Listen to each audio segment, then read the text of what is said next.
president for fire department or police since I've been back from AFL-CIO convention. I want to talk to the city managers some more before we do that. We do have some scheduled meetings with the city manager to go out to solid waste, line maintenance, and public works department and speak about the future and what it's going to bring for us in our position. So before I would bring that to my membership, I would like for that meeting to take place and give them that opportunity. So I think, did you just say that Jim Couch, the city manager, will go to these different departments and explain what MAPS 3 will mean to them? Is that what I heard you say? Yes.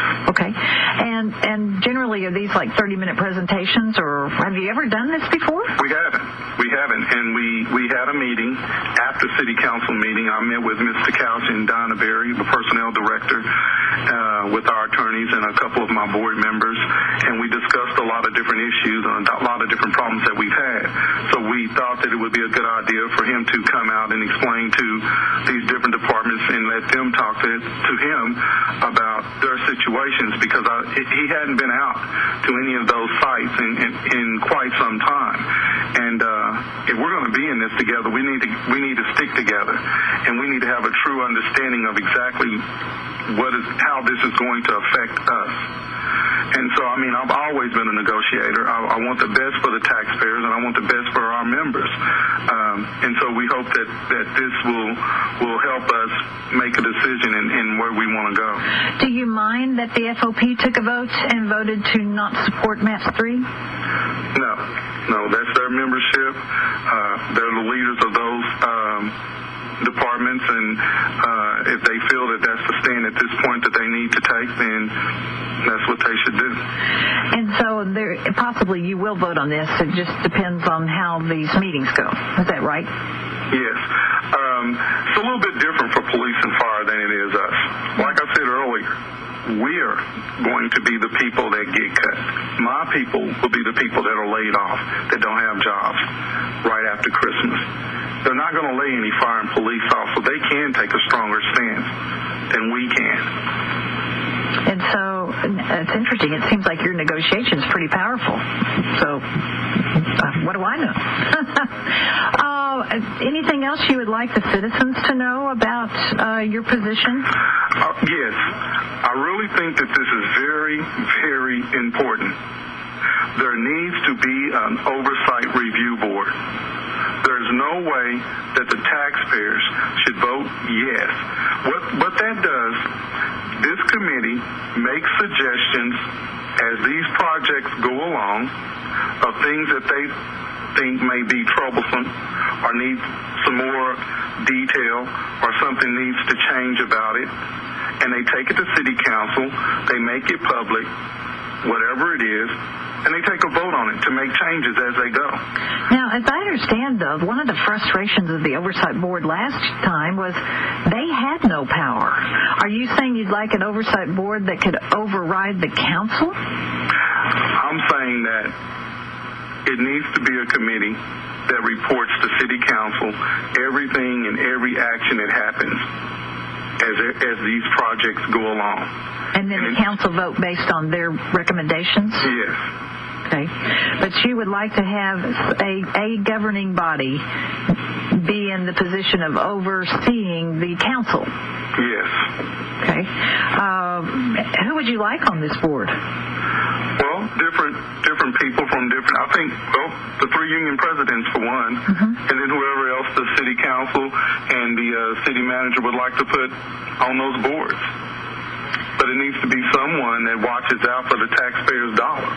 And how big would this board be? What do you think the total membership should be? I would think at least 12 people. Okay. This is interesting. Can I ask you a related question, and you may not have had anything to do with it? The county jail situation had an oversight board recently. Was there any membership from AFSME on that board? No, it wasn't. And how do you feel about that? Well, they always want to keep unions out, and unions are a good thing.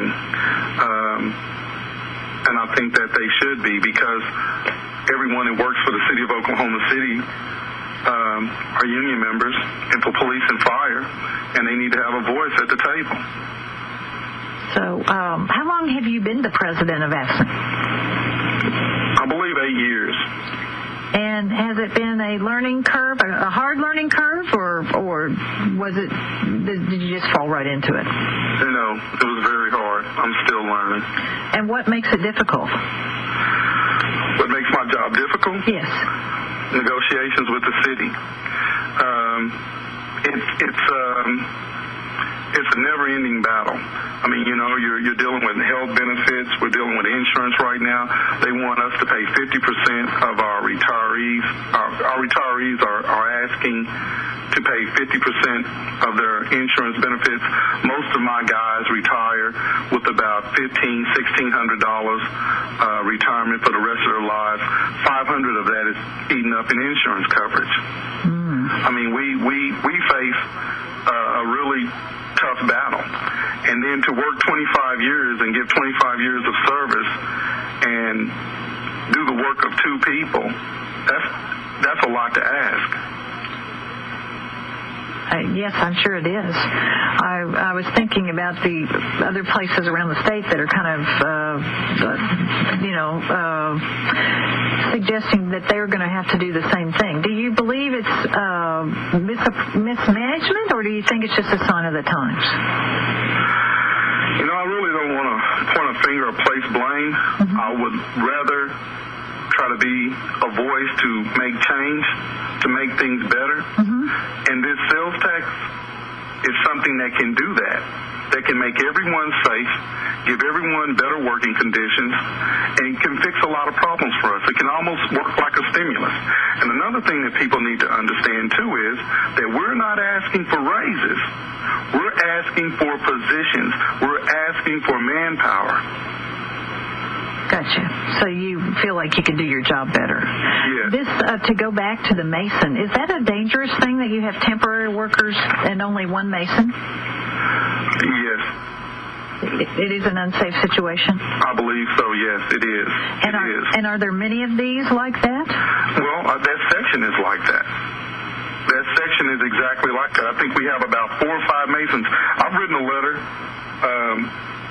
to the superintendent of street department. We have had, in the last 3 years, at least 5 masons step down from the position because of the working conditions. Wow. And if MAPS 3 should pass on December the 8th, what recourse do you have? None. We'll have to follow suit with whatever the city does. And do you think the citizens get a grasp of it, or do you think that they hear the word union and are, just think they know it all?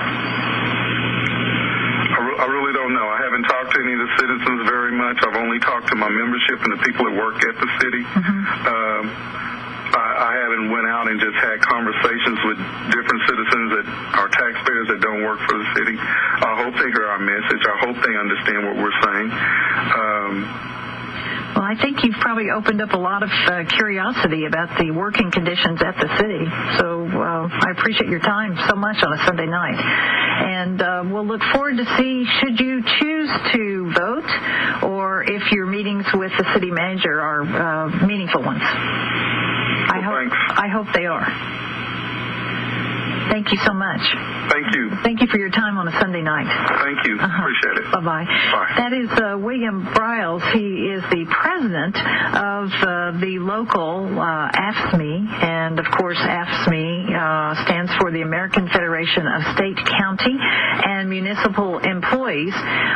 Recently, he and the other presidents of the FOP and the Firefighters Union made a presentation in City Council. I can see that these presentations have even gone further, and that we're finding out much more about our city than perhaps we even had any idea. I wish the city manager and the members of the union a very meaningful meeting, and we shall see. I will continue to explore the